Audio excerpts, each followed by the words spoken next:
Non è possibile né essere sottovalutati, né essere offesi, né essere ricattati. Sottovalutato, offeso, ricattato. Parole durissime quelle pronunciate da Luciano Benetton nei confronti del seminario vescovile, la culla dei preti e dell'istruzione cattolica trevigiana. Motivo della rabbia e dell'amarezza, una risposta mai arrivata, circa una richiesta partita 2 anni fa per posizionare in uno spazio della curia una gru per iniziare così il restauro dell'ex chiesa di San Teonisto.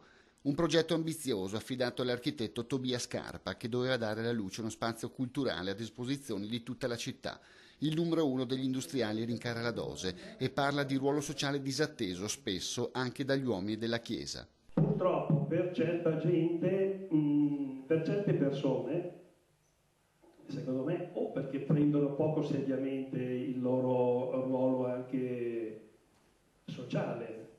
Il progetto era pronto, l'enorme trafila burocratica fatta di permessi, valutazioni, pareri e timbri in regola. Mancava solo il via libera del rettore del seminario vescovile, un via libera atteso invano per 2 anni. Il progetto è stato dalle sovrintendenze, cioè è stato accettato totalmente.